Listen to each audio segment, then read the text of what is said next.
Oi, gente, bom dia, tudo bem? Tô com a garganta muito boa, não, mas eu vou passar para vocês aqui conteúdo da prova de segunda-feira e uma pequena explicação dos pontos da prova, tá? São bem simples, a prova não está difícil, pelo contrário, é uma prova bastante fácil, bastante tranquila. É conteúdo que vocês já viram, algumas coisinhas ainda não, mas eu vou explicar aqui. Então você não vai ter grande dificuldade não para fazer essa você prestar atenção. O que eu sempre falo para vocês, todos os dias, repetidamente, vou falar novamente. Leia, leia, leia a prova. Tenham calma, paciência. Eu sei que você tem tempo para fazer a prova e não é só a minha prova, tem outras provas. Mas leia com calma a prova, escreva no caderno de prova o seu entendimento textual, a sua interpretação textual, porque você vai precisar muito disso, muito. Tanto que um dos conteúdos da prova sempre foi, sempre será a interpretação de texto, né? Eu vou falar mais aqui. Vai cair arcadismo, mas é aquelas partes mais básicas do arcadismo. Mais ou menos duas, três questões de arcadismo, né, que você já viu, né? A questão do bucolismo, a questão do sonho de uma vida mais simples, uma vida mais voltada à natureza, essas coisas você precisa saber. Origem do arcadismo, de onde veio o arcadismo, essas questões mais conceituais. Vai cair interjeição, que é uma das 10 classes gramaticais, eu vou explicar para vocês daqui a pouquinho, e vai cair dissertação argumentativa, mas é questão mais conceitual. O que é dissertação argumentativa, gente? É construção de um texto a partir da sua visão do texto, da sua visão do tema, né? Quais são as características principais de uma dissertação argumentativa? Você pode, por exemplo, construir uma dissertação argumentativa em primeira pessoa? Não. Todo mundo sabe que não, né? Qual que é a grande intenção textual da dissertação argumentativa? É você argumentar. Você tem que colocar o seu pensamento, o que você acha. Só que você tem que fazer isso em terceira pessoa. Você não pode fazer isso em primeira pessoa. Por exemplo, eu gosto muito de jaca com limão. Isso é a primeira pessoa. Eu gosto, o verbo gostar está conjugado em primeira pessoa e já tem ali o pronome pessoal, né? Eu gosto. Como você faz isso em terceira pessoa? Gostam ou é gostoso, entendeu? Você tem que mudar a forma de escrever para que não caracterize que você que está falando em primeira pessoa, tá? Essa é uma das características da dissertação argumentativa. Outra coisa que vai cair, sinais de pontuação. Mais questão conceitual também. O que são os sinais de pontuação? É a pontuação do modo geral, gente. É ponto, vírgula, travessão, exclamação, interrogação, reticências, dois pontos, ponto e vírgula. Essas coisas é uma questão de conceito. Qual que é o principal conceito de sinais de pontuação? Pega um texto, tira toda a pontuação dele, o que vira? Vira um caos, vira uma bagunça generalizada. Você não vai entender nada, ou você vai entender do jeito que você quiser, tá? Não do jeito que o escritor quis colocar, né? Principalmente a questão da vírgula, né? Que a vírgula muda sentidos. Então, você tem que tomar cuidado com a pontuação por conta disso. E vai cair também a classificação dos dois pontos. Como trabalhar os dois pontos? Eu vou explicar para vocês aqui também. E as classes gramaticais? Quais são as classes gramaticais? São 10. Né? Eu fiz uma dica aqui para que vocês possam decorar essas classes gramaticais. Ficou bem simples. Assim, eu gostaria que vocês olhassem. Eu vou falar primeiro, né? As 10 classes gramaticais: adjetivo, advérbio, artigo, conjunção, interjeição, numeral, preposição, pronome, substantivo e verbo. Aí tem essa dicasinha que eu coloquei aqui, que eu vou colocar aqui no,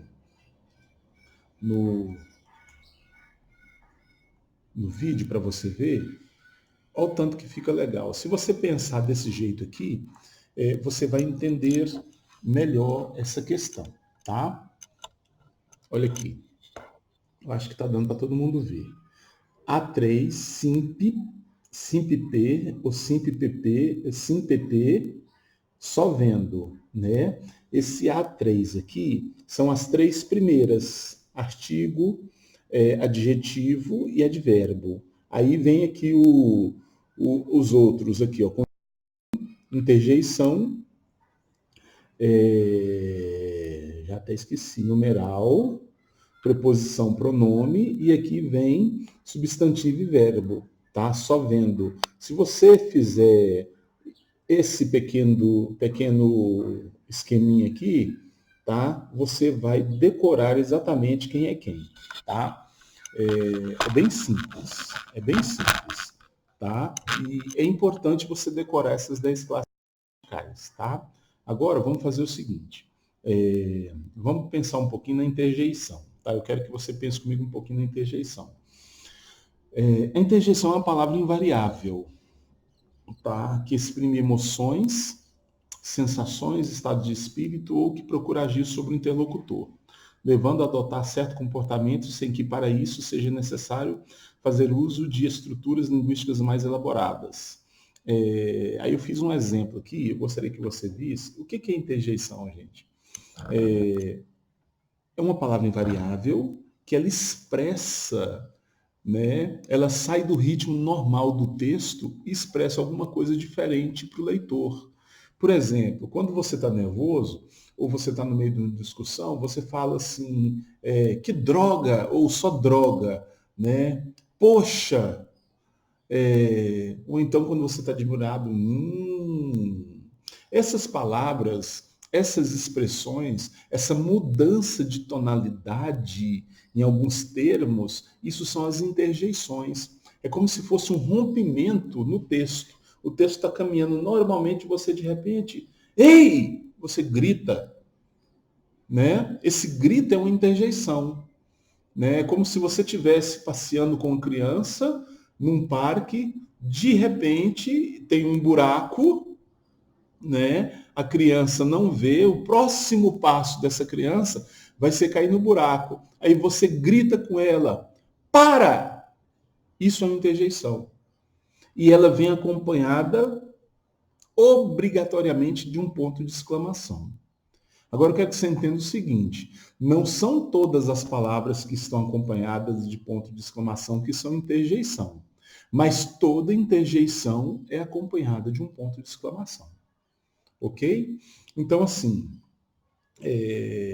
bravo, bis, ai, ai, ai, tá rindo, ou machuquei, alguma coisa assim, isso são interjeições.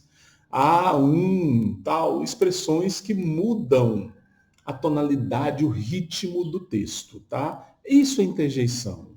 É a coisa mais simples do mundo, tá? Você precisa perceber isso. A quebra da normalidade do texto gera, né, sonoramente, para o leitor, uma interjeição. Ok? Vamos ver outra coisinha básica aqui que é importante. Eu falei sobre o uso dos dois pontos, né? Como utilizar os dois pontos. Deixa eu mostrar para vocês aqui, basicamente, como você utiliza os dois pontos. De uma certa forma, a gente sabe que os dois pontos, nós não temos muito hábito de utilizar. Pelo menos a grande maioria não utiliza muito os dois pontos. Uma das questões por não utilizar é por não saber utilizar. E outra por achar que ele é um sinal de pontuação especial que só usa lá de vez em quando. Não, você pode usar muito os dois pontos, tá? Mas você precisa ter cuidado. Por exemplo, tem 7 dicas aqui de como você utiliza os dois pontos. Eu vou falar e você vai entender. A primeira, nas explicações ou esclarecimentos. Qualquer explicação que você for dar por alguma coisa, depois que você falar e quando você começa a explicar, você tem que pontuar com 2 pontos. Por exemplo, o Fábio é um rapaz lindo, lindo. 2 pontos, porque ele é gordinho e preto. Você está explicando por que o Fábio é lindo. É uma utilização dos 2 pontos, tá? Explicações e esclarecimentos. Ontem não fui aula, porque 2 pontos. Aconteceu um acidente, patati patatá, não pude ir. Uma explicação, um esclarecimento, ok? Síntese e resumos, dois. Síntese e resumos. O que é uma síntese e o que é um resumo? Quando você for fazer qualquer síntese ou resumo de algum ponto que você já falou, né, você só vai relembrar. Essa relembrança você coloca 2 pontos.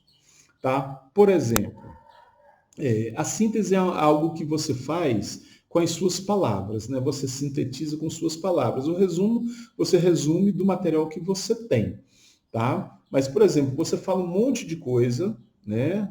Um monte de coisa para trás aí, e de repente você precisa relembrar, né, algum ponto, ou tudo que você falou atrás, mas resumidamente. Aí você usa a expressão em resumo ou em síntese, 2 pontos, aí você fala, tá? Aí você vai estar utilizando corretamente os 2 pontos, porque você vai estar fazendo uma síntese ou um resumo daquilo que você já falou, beleza?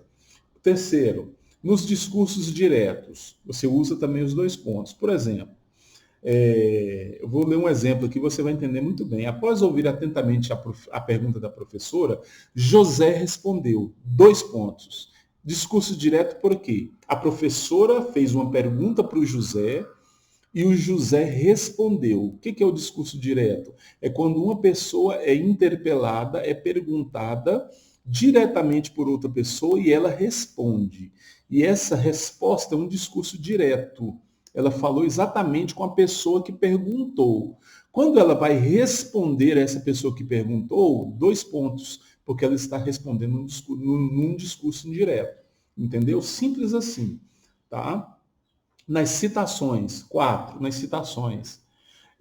Vou falar outro exemplo aqui que você vai entender muito bem. Já dizia o poeta português Fernando Pessoa, 2 pontos. Já dizia o poeta português Fernando Pessoa. Você vai fazer uma citação do Fernando Pessoa. O que é citação? É algo que ele disse. Não foi você que está dizendo.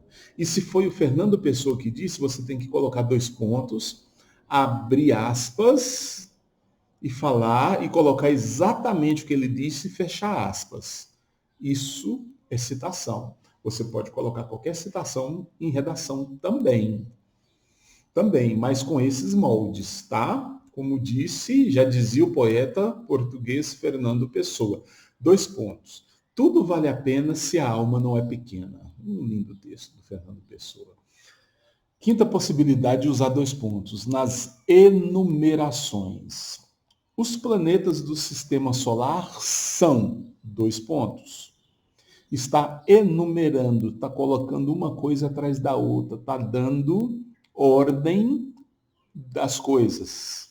Mercúrio, Vênus, Terra, Marte, Júpiter, Saturno, Urano, Netuno. Zezinho, vai lá no supermercado e compre para mim 2 pontos. Açúcar, arroz, feijão, óleo, leite, carne e pão. Está enumerando. Quando for fazer uma enumeração de itens, 2 pontos. Tá? Muito simples isso. Sexto ponto, nos exemplos. O substantivo é uma classe de palavras, eu já estou falando de um exemplo. O substantivo é uma classe de palavra que nomeia os seres, vírgula, por exemplo, 2 pontos.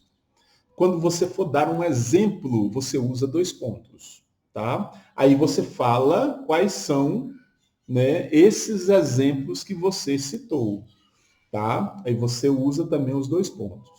Sétimo e último, após vocativos. Lembra que eu já falei para vocês o que são vocativos? Vocativos são chamamentos no texto. Por exemplo, Senhora Dayana, esse é um exemplo já. Senhora Dayana, 2 pontos. Podemos participar do evento na sexta-feira? Entendeu? Quando você usar um vocativo no início da frase ou em algum momento do texto, mas geralmente é no início do texto, no início da frase, você usa os 2 pontos. É obrigatório usar os 2 pontos? Não, gente. É uma possibilidade. Entendeu? Você pode usar os 2 pontos neste caso. Mas você pode também, neste caso aqui, como eu falei, senhora Dayana, você pode usar uma exclamação, né? Pode usar uma exclamação, mais uma possibilidade para você, ok? Essa é a utilização dos 2 pontos, gente. É muito simples, tá? Eu já falei sobre o arcadismo, já dei uma ideia sobre o arcadismo, eu já dei uma ideia para você do que é interjeição, já falei sobre interjeição, acredito que vocês entenderam bem, vocês têm muito material aí na internet para pesquisar, já falei principalmente as principais características da dissertação argumentativa, sinais de pontuação, qual que é a sua utilização, a utilização dos 2 pontos, acabei de falar, e dei a dica para vocês aqui das classes gramaticais. E falei, claro, que você vai precisar saber interpretar texto, né? Então, eu já acabei de falar para vocês os pontos principais da prova. A prova vai ser isso. 2 questões de uma coisa, 3 de outra, e aí vai, tá? Então, o que eu digo que você precisa fazer? Leia. Leia a prova com calma e com cuidado.